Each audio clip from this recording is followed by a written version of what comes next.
Bueno, Presidenta, ante todo, muchísimas gracias por estos minutos con RT. Sabemos que tiene una agenda muy ajustada. 130 años del establecimiento de las relaciones con Rusia. ¿Qué sensaciones se lleva luego de haber estado con el presidente Putin de esta visita en particular? Bueno, creo que la sensación, más que sensación, la certeza, ¿no? Porque las sensaciones son sensaciones. Lo importante son las certezas. La certeza de que la relación ruso-argentina, argentino-rusa sigue profundizándose y hace honor a estos 130 años, este aniversario, y que tiene que ver y trasciende ya los lazos de hermandad o de compartir culturas o identidades y pasa directamente a planos más profundos. Hoy hemos firmado 11 convenios, entre ellos la construcción de la represa Chihuidos. Rusia tiene una larga tradición en Argentina en materia de construcción, de provisión de turbinas hidroeléctricas, más de 4.300 megavatios del total del parque energético argentino es de origen ruso, inclusive la represa binacional entre Uruguay y Argentina, Salto Grande, es rusa, las turbinas. Bueno, y hoy estamos dando un nuevo hito en materia hidroeléctrica cuando firmamos el contrato de Chihuidos. Pero hoy dimos un salto cualitativo, por lo menos en el campo energético también, al firmar dos acuerdos referidos a lo que puede ser, y seguramente lo va a ser, la construcción de la sexta central nuclear argentina. Como usted sabe, Argentina es el país latinoamericano con mayor expertise en materia de energía nuclear. Nosotros construimos, diseñamos, fabricamos y vendemos reactores nucleares llave en mano. De hecho, reactores nucleares nuestros en Egipto, en Argelia, en Australia, donde hemos disputado inclusive con Francia, en Australia, que es una potencia en materia de energía nuclear, y hemos ganado esa licitación ya hace unos años. Y bueno, y además hemos firmado también importantes convenios con la Comisión Nacional de Energía Atómica Argentina, nuestra par rusa, para profundizar y cooperar en materia de investigación y también en la provisión de Rusia a Argentina de uranio metálico. Convenios culturales, convenios que también tienen que ver con la asociación entre Gazprom e YPF, nuestra recuperada línea energética de bandera, que una empresa que había sido privatizada, que nosotros hemos recuperado con Gazprom, nada más ni nada menos que la mayor productora de gas del mundo, que también va a abarcar la cooperación en lo que es el segundo yacimiento de gas no convencional en el mundo, que lo tenemos en Argentina, y el cuarto no convencional de petróleo también en Argentina. En fin, y también en materia de agricultura, de ganadería, económicos. Son 11 acuerdos que hemos firmado, a cuál de ellos más importante, y la declaración del acuerdo estratégico integral que hemos firmado el presidente Putin y yo, y que abarca todo esto en términos políticos también, que tiene que ver no solamente con la relación bilateral, sino también en cómo enfrentar los problemas que tiene hoy el mundo y la visión que tenemos acerca de la multilateralidad, del rol de Naciones Unidas, de la no injerencia de países en los asuntos internos de otros países, del tradicional y valorado apoyo de Rusia a la cuestión de Malvinas. Hemos también nosotros apoyado la resolución 2202 del 17 de febrero del 2015, que refrenda los acuerdos de Minsk en la cuestión de Ucrania. Así que bueno, creo que ha sido muy fructífera, y también, por supuesto, el tradicional apoyo en la lucha contra los fondos buitres, ¿no? Presidenta, no es un acercamiento exclusivo de la Argentina. A nivel regional se han profundizado en muchos países las relaciones con Rusia. Absolutamente. Y esto despierta algunas resistencias. Si uno lee las noticias, digamos, se ve, usted hacía mención en Panamá sobre, bueno, cuestionaba justamente que Venezuela pudiera ser tomado como una amenaza por los Estados Unidos, también cuestionaba este pretendido aumento de defensa de Inglaterra, utilizando la relación entre Rusia y Argentina para plantear que Argentina podría ser también una amenaza con Malvinas. ¿Es una casualidad esto o puede ser que justamente el acercamiento a Rusia de países de la región? No, en política no hay casualidades. En política hay estrategias, geopolítica, intereses, todo eso se entremezcla y entonces produce determinadas acciones por parte de determinados países. En este caso el Reino Unido, que, bueno, de las 17 colonias que quedan en el mundo, luego de un proceso de descolonización, que fue lo que caracterizó el siglo XIX, por lo menos en Latinoamérica, y el siglo XX en el resto del mundo, de estas 17 colonias, 10 siguen perteneciendo al Reino Unido, sigue con esa práctica colonial. Creo que fue más que nada un ejercicio de estrategia global de comunicación y electoral, porque está próximo Cameron a tener elecciones, entonces quiso asustar como a los chicos como cuando eran chiquitos, nene toma la sopa por si no vienen los comunistas. Bueno, esto ya es un mundo totalmente superado. Me parece que hoy se le tiene más miedo a aquellos que quieren meter miedo con otros que a lo que tradicionalmente era. Yo creo que mucha gente que quedó atrapada en la visión, pese a que todos declaman como que terminó la Guerra Fría, que terminó los enfrentamientos, que hay un mundo más global, creo que quedaron atrapados en una lógica binaria, ¿no? En una lógica donde siempre hay que tener un enemigo o un adversario para poder existir o para poder dominar. Me parece que esta lógica binaria de amigo-enemigo se tiene que terminar en el mundo, porque además conduce a situaciones francamente insostenibles. Por eso hoy con el presidente Putin hemos firmado esta declaración donde sostenemos al diálogo, a la política, a la diplomacia, a la multilateralidad y a la ONU como el único camino para suspender y fundamentalmente resolver los conflictos, ¿no? Creo que se intenta asustar. Yo lo decía el otro día en la cumbre de las Américas. Nadie puede, con sentido común, creer que ningún país de la región latinoamericana pueda constituir una amenaza para la primera potencia del mundo en términos militares, científicos y demás. Y además creo que debemos admitir un mundo de nuevos actores, multipolar, que ha surgido. Lo que pasa es que hubo una percepción de cuando se cayó la cortina de hierro, cuando se cayó el muro de Berlín, se acababa la historia, y bueno, y la historia nunca se acaba, la historia siempre sigue, cambia, y menos mal que cambia, y cambia con nuevos protagonistas, nuevas historias y nuevas realidades. Y yo creo que Rusia es un actor a nivel global, a nivel mundial, bueno, insoslayable, y no veo por qué no podemos tener relaciones con él. De hecho, el segundo inversor en mi país es Estados Unidos de Norteamérica.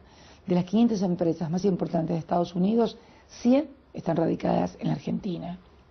Realmente plantear a Rusia como un peligro me parece absurdo. En todo caso, alguien podría ponerse más nervioso de tener tantos norteamericanos en su país, sobre todo con las cosas que pasan en el mundo, ¿no? Así que... ¿Y las resistencias internas, Presidenta? Porque... Siempre resistencias internas, pero muchas veces también obedecen a posicionamientos electorales. En otros casos también obedecen a que hay gente que ha quedado atrapada en el viejo mundo, como digo yo, ¿no? En el mundo donde se miraba a un solo lado. Y la verdad que hoy no podés mirar a un solo lado, no podés dejar de mirar al norte, obviamente, ni desconocer qué es Estados Unidos y el peso específico que este país tiene en la gobernanza global, por así decirlo, pero tampoco podés obviar que existe la República Popular China, que existe la Federación Rusa, que surgió el sudeste asiático, que existe India y que necesitas vincularte comercial y políticamente con todos, que ya nadie puede reclamar el monopolio de la amistad y de las relaciones. ¿Qué es esto de monopolizar? Eso puede ser en el campo de lo afectivo personal, pero en el campo de lo político y de los países creo que tenemos que tener relaciones con todos aquellos países del mundo. Hablaba de los protagonistas de la historia y inauguró una muestra muy importante, sí, y muy linda, además, de Eva Perón, aquí, sí, en Moscú, uno de los personajes de la historia argentina más importantes. Uno de los protagonistas. Uno de los protagonistas. Presidenta, bueno, Eva es una de las mujeres que ha tenido poder en la Argentina. Su gobierno ha sido como muy cuestionado con mucha vehemencia en estos años. ¿Cree que tiene que ver eso del rol de la mujer en el poder, de ser la primera presidenta electa en la República Argentina? ¿Cuánto hay de eso y cuánto de los intereses que se han tocado en la gestión? Es un mix perfecto. A ver, si fuera mujer y hubiera hecho todo lo que ellos quieren o lo que los factores de poder quieren, seguramente me hubieran alabado, hubieran dicho qué chica tan inteligente, qué mujer tan inteligente y capaz. Como además de ser mujer no hago lo que ellos quieren, entonces obviamente es doble pecado. sí, el componente misógino en el tema de la política todavía está, evidentemente, pero tiene que ver más con los intereses o con el proyecto político, social, económico y cultural que uno representa.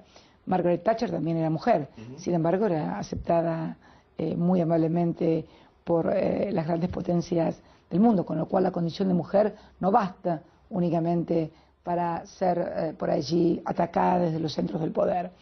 Eva Perón fue una persona atacada en mi país porque llevó la bandera de los humildes. Basta con ir a visitar el museo, basta con escuchar sus discursos, pero fundamentalmente basta con conocer la historia de lo que hizo esta mujer que murió a los 33 años, en plena juventud, para comprender. Y sí, cuando uno genera... Yo digo siempre que para poder, tal vez pueda parecer un contrasentido, no creo que alguien que tenga una posición de responsabilidad política en momentos controversiales de la historia, porque, a ver, si uno de repente llega a gobernar Disneylandia, seguramente que lo quieren todos, porque está Mickey, Pato Donald, no hay conflictos en Disney World. Entonces, si vos llegás y te nombran presidenta de Disney World, seguramente que todos te van a querer, porque ¿qué vas a hacer? Lo vas a pasear por los bosques, por los jardines, le vas a regalar chupetines.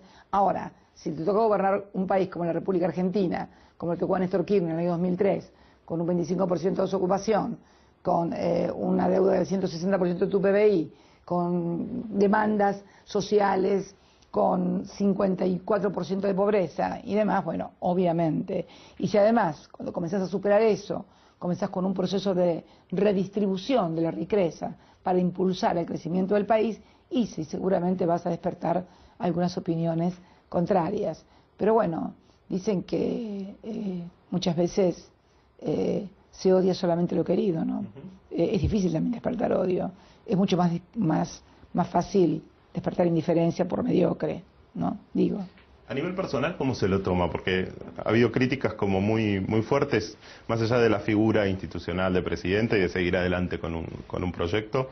Con agua, me lo tomo en principio porque... con agua, sí. Con agua porque no tomo alcohol, no me gustan las bebidas alcohólicas, me encanta el agua, soy una gran bebedora de agua. Un poco de sidra nada más en las fiestas, porque me encanta la sidra, pero para las fiestas. Pero me lo tomo como se lo tiene que tomar una militante política. Yo no empecé en política siendo presidenta, ni siendo diputada, ni siendo senadora. Empecé que le afecte. Obviamente es mucho mejor que digan qué buena que sos, qué linda que sos. Pero esto es imposible en política. Sobre todo, vuelvo a repetir, a ver, cuando nosotros decidimos, por ejemplo, recuperar la administración de los fondos de los trabajadores, los recursos de los trabajadores, que estaban en manos de las AFJP, que cobraban comisiones multimillonarias, el Estado se hacía cargo de las jubilaciones, la gente no tenía posibilidades de ser incluido en el sistema previsional. Obviamente, si vos le sacás el negocio a unos pocos que se llevaron comisiones por 75.000 millones de pesos, y esos no te van a querer, y si te pueden pasar con un auto por encima seguramente te pasan. Pero bueno, son los riesgos que uno asume cuando adopta determinadas posturas políticas, que hay que adoptarlas. Y lo mismo pasa con el país. Cuando uno le dice que no a los grandes centros de poder financiero, como por ejemplo cuando Argentina decide reestructurar su deuda externa y dice, podemos pagar esto y no podemos pagar más porque creemos que Argentina se tiene que hacer cargo de una parte de la deuda, pero de la otra parte de la deuda se tienen que hacer cargo los que especularon y fueron a Argentina a colocar fondos a una tasa anual del 15% en dólares, cuando el resto del mundo pagaba apenas el 2%, es lógico que si vos un banco donde te pagan el 20% y en todos los demás bancos pagan el 2%, lo más probable es que ese banco no te pueda devolver lo que vos pusiste. Entonces dijimos, bueno, si el capitalismo es riesgo, nosotros asumimos una parte del riesgo y ustedes asumen otra parte. De cualquier manera pagamos más que la Enron. Cuando la Enron quebró, pagó 10 centavos por cada dólar de sus accionistas. Presidenta, está transcurriendo ya el último año de su segundo mandato. Sí. Empieza ya el proceso electoral en la Argentina. ¿Cómo lo está viviendo? Bueno, lo estoy viviendo primero con el orgullo de haber sido la autora precisamente luego de fracasos que tuve siendo legisladora cuando quise legislar para que en mi país se diera un sistema de democratización de los partidos políticos donde hubiera internas abiertas, primarias, vinculantes y obligatorias, de modo tal que los aparatos partidarios no fueran los que decidieran los candidatos, sino que la sociedad decidiera quiénes eran los candidatos y luego, en las definitivas, ya con los candidatos resueltos, un sistema que democratizó la vida política argentina, así que lo vivo con mucho orgullo y lo vivo con mucha alegría también, porque estamos viviendo en democracia, estamos eligiendo, estamos participando, y creo que eso es muy bueno. Le preguntaría si tiene algún favorito entre los precandidatos, pero supongo que no me lo va a contestar. Favoritos tenían los reyes y favoritas. No, eso es de la monarquía. No me lo va a contestar. Eso no es de la democracia. Favoritos y favoritas eran las monarquías, ¿no? Hablaba de esta reforma del sistema electoral en la Argentina. Una de las cuentas pendientes quizá, por lo menos por ahora, es la de la reforma de la justicia, que finalmente no se dio. Yo creo que sí. Yo creo que es una deuda pendiente de la Argentina, la reforma de la justicia. Sí, es algo que demanda la sociedad. La democratización de la justicia. La gente siente, lo percibe, además está visto en las encuestas, en la percepción que la gente tiene acerca de que la justicia no llega a los poderosos, la justicia es lenta, o sea, muchos defectos, y nosotros queríamos contribuir a que por lo menos en el organismo que califica la conducta de los jueces o que juzga la conducta de los jueces tuviera participación el pueblo, no el poder político, sino el pueblo eligiendo los representantes, entre otras de las reformas que proponíamos. Realmente, bueno, todo esto realmente no pudo ser llevado a cabo, pero yo creo que más temprano que tarde la reforma de la justicia va a ser abordada porque es una de las demandas de la sociedad y las cosas se van dando paulatinamente. Vos fíjate que la primera vez que intenté la reforma de los partidos políticos con la democratización, yo era senadora, presenté el proyecto y bueno, y no tuve apoyo y ese proyecto fracasó, cayó. Y la verdad que sentí en ese momento una gran frustración. Y luego pude lograr que ese proyecto de democratización de los partidos políticos pudiera ser aprobado y se llevara a cabo. Es más, creo que cuando pusimos en marcha las PASO, que fue, creo que para la primera la segunda presidencia, nadie creía en las PASO. Mis propios compañeros gobernadores no creían en las PASO, desconfiaban, decían que no iba... el tema era, no va a ir a votar nadie, no va a ir a votar nadie. Este es el argumento, uno puede recorrer las crónicas periodísticas, escritas, por radio, por televisión, y todo el mundo apostaba que las PASO iban a ser un fracaso.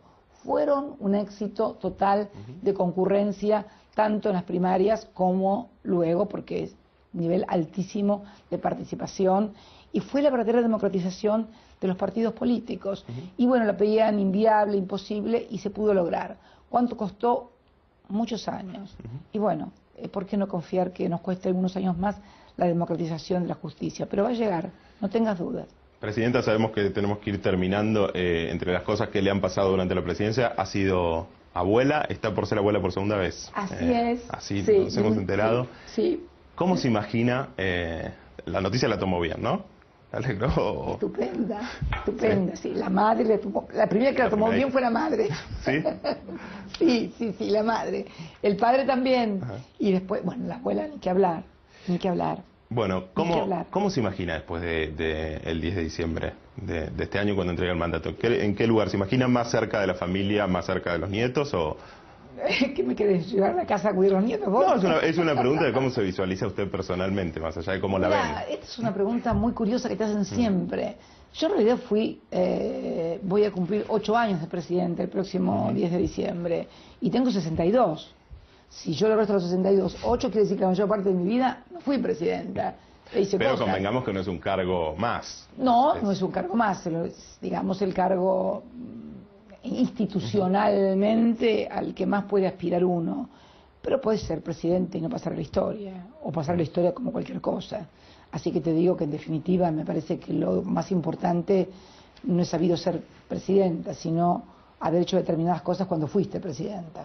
Porque presidentes hubo muchos en la República Argentina. Tal vez, bueno, sí la curiosidad o la nota de color de haber sido la primera mujer presidenta y además reelecta, quiere decir que somos buenas. Pero me parece que más que ser presidente, lo importante es qué haces cuando sos presidente. Yo conozco un montón de gente que fue presidenta en la historia que ya no están vivos, o unos que todavía están vivos y fueron presidentes. Y la verdad que para ser presidentes como fueron, yo hubiera preferido, si tuviera que haber sido como ellos, no haber sido presidenta. Así que creo que lo más importante en la vida son las cosas que haces, no los cargos que ocupás. Presidenta Cristina Fernández de Kirchner, muchísimas gracias. Gracias a vos. Muy amable.